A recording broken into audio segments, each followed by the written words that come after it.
So today's one's just going to be basically taking off this standard horrifically quiet exhaust off this Mt09 and replacing it with what's in that box there.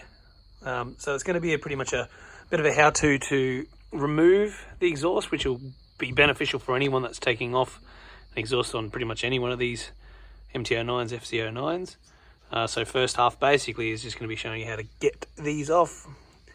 And then from there, it'll be fitting the new Termi exhaust. So we'll rip into the box and have a look and see what's in it and show you what we got. Before we do that, what I'll do is I will give the bike a start. I'm sure you've seen umpteen videos on what these things sound like. Average, a standard, just to do a bit of a before and after comparison. So we'll fire him up, and this is cold start as well.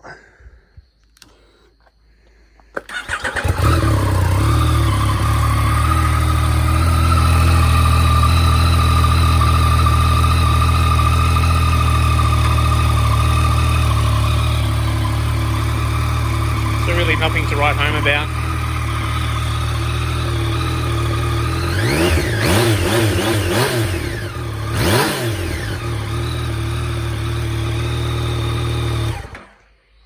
So pretty quiet, nothing to get excited about on that. So we'll tear into the box and we'll have a look. Let's begin. A bit of a look. I did do an unboxing video, not an unboxing video, but opened it up and sort of had a look what was inside. But let's lay all this out. I'll show you exactly what we got. Obviously this would have been packed up a lot better than this, but I've already ripped through it to have a look. But let's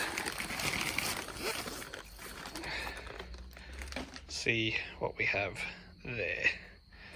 So we're going with the black as well because I just wanted to suit the bike. But excellent quality. Thank you very much, Termi. That's pretty much any part worth showing, but the rest of the other bits and pieces in here. We have all the header pipes, the muffler holder, second baffle, and the parts and spring pullers and other bits and pieces. So we'll get the factory one off that and put this thing back on it. So if you haven't seen an exhaust removal video before, I'm sure you have, and this is just another one, but there is 6 12mm bolts to keep the headers on. There is the O2 oxygen fuel sensor in the back, and then in there, if you can see it, is another 12mm this side and on the other side, and basically that's pretty much anything holding us off. Advice, don't shortcut, undo that. It takes 3 seconds to undo that without having to twist all your wires up, and it physically unplugs here. So we'll get that started. So firstly, we'll just loosen pretty much everything off, these 6, the 2 underneath, and then we'll pull the sensor out and then basically drop it off properly.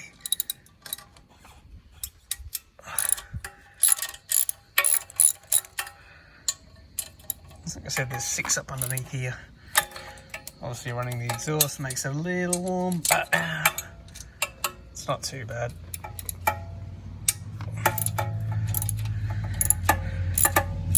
More likely we'll fast forward this piece.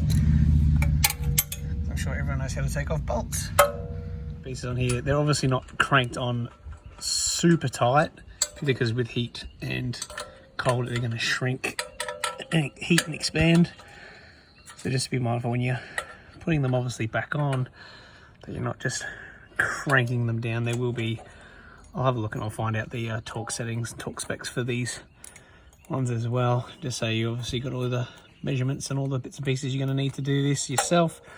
But obviously, as I said, it's just a first half's basically identical with everything you're ever going to do to this, how to remove and how to refit. Have them go back onto the exactly same one they came off.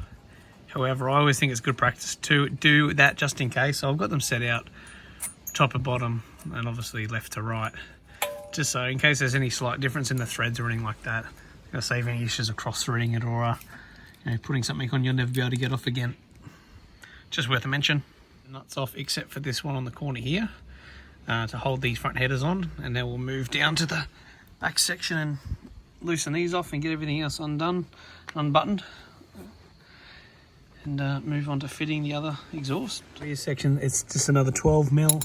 It's obviously this one in here, and there is one on the other side, so obviously get in there and you can sort of see that. And it's basically holding on the rear muffler and everything else on this bike. We'll wrap around the other side and do the other one. So we've got the other side out, and we've got this one loosened off. So these are just basically a bolt, looks like that. It goes through and holds this rear piece on. So I'll loosen this one off just a bit. You can see in there. The other side's definitely a little bit easier to get to. Just between the chain and rear guard. And now that's pretty much all but loosened off. We'll undo the O2 sensor through basically the wiring up through underneath here, unplug it from there. Sorry, yeah, run it from under here.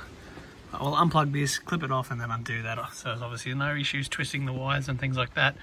Just in case, better be safe than sorry, because they're expensive to replace. Sensor, literally you can kind of see these little hangers up under there, under here. Basically runs around to this little point here. So we pull that out, basically get it off this little holder, this little holder out here. That should give us access to be able to pull that out and unclip it. So worth a mention too, this little holder here, it is really soft. Like I just grabbed this to pull it out to see if I get a better access to it, and it literally just bent that around. So probably worth being mindful to not just crank it around like I have. We'll try and get this out of here, this side and the other side.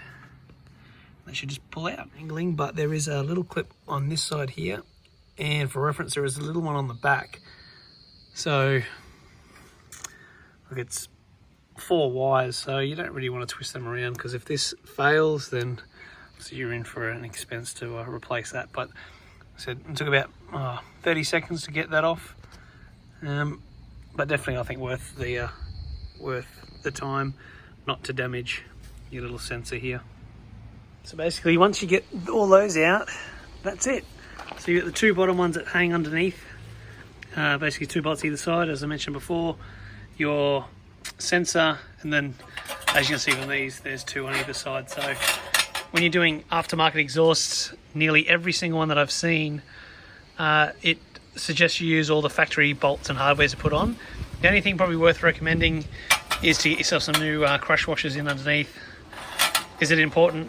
Look, I'd like to think so, but a lot of people would do it without changing those as well. But that's pretty much part 1 of how to get the factory exhaust off one of these things. Second step would be to mount the aftermarket Termi pipe. We'll have a look at that a little bit later.